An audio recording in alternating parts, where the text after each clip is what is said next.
Voilà, donc ce que je vais faire ici, c'est vérifier l'état des différentes LED. Alors, en fait, je l'ai déjà vérifié et je sais que celle-là est mauvaise. Donc, en principe, pour le rétroéclairage, les LED se présentent toujours de la même façon. Donc, vous avez un bandeau sur lesquels sont collés des LED avec des petites lentilles et ces LED sont branchés en série. Alors, le problème, c'est que si vous avez une LED qui est défectueuse et qu'elle court-circuite, eh bien, votre circuit ne fonctionne plus. Donc, vous n'avez plus d'éclairage sur ce bandeau-là. Et tous les bandeaux sont d'ailleurs reliés les uns aux autres sous forme de série. Donc, il suffit qu'il y ait une LED qui coupe le circuit et tout votre système de rétroéclairage ne fonctionne pas. Alors, comment identifier la LED qui ne fonctionne pas?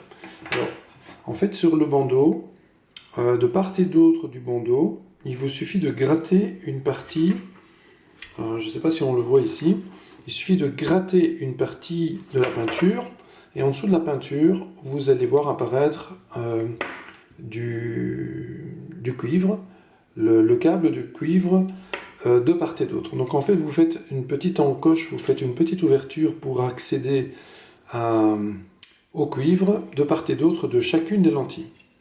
Donc en partant de la connexion ici, moi j'ai fait à chaque fois, j'ai gratté la peinture pour avoir accès au cuivre. Ensuite, ce qu'il faut, alors vous avez des lentilles en général, ce sont des lentilles de 3 volts. Donc j'ai une alimentation ici de 3 volts. Alors je pense avoir vu qu'il existe aussi des lentilles de 6 volts. Donc si vous avez un doute, testez-la avec une alimentation de 3 volts. Comme ça, vous ne risquez pas de griller votre lentille. Donc surtout, ne pas envoyer 6 volts sur une lentille de 3 volts, sinon vous la grillez.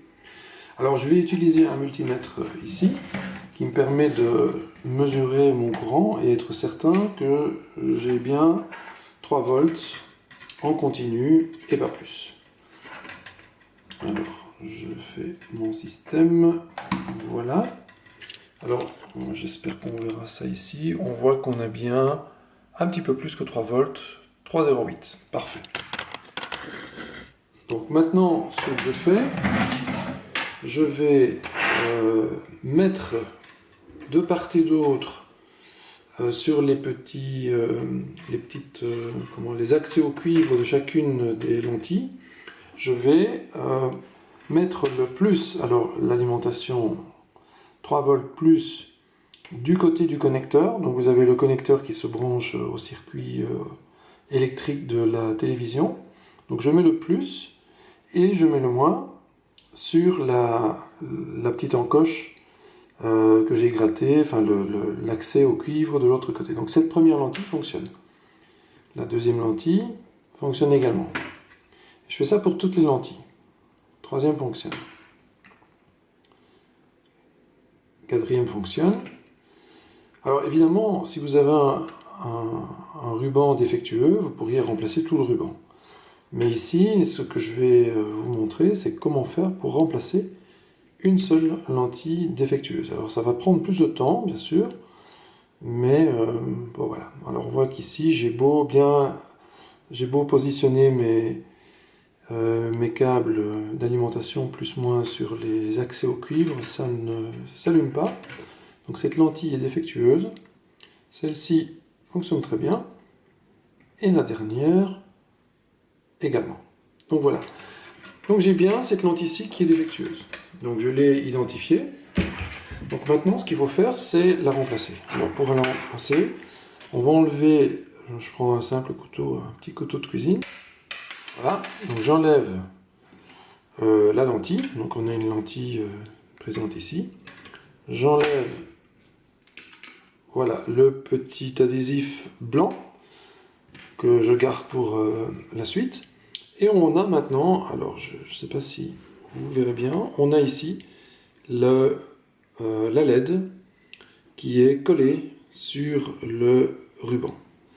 Alors il y a une anode et une cathode, et la difficulté maintenant, ça va être de décoller cette LED sans endommager le reste. Alors normalement, idéalement, il faut une température de 200 degrés pour faire fondre l'étain et récupérer la LED sans faire trop de dégâts. Donc la difficulté, c'est évidemment comment faire ça sans chauffer trop les autres lentilles pour ne pas abîmer les LED adjacentes. Et donc une façon très simple, parce que bon, moi je ne dispose pas de plaques chauffantes, alors il y a des micro-plaques chauffantes qui permettent, ou des petits canons à air chauffant, un peu comme des décapeurs thermiques, mais tout petits, qui permettent de chauffer une partie du circuit pour décoller des circuits intégrés qui sont collés au circuit, aux plaquettes de cuivre.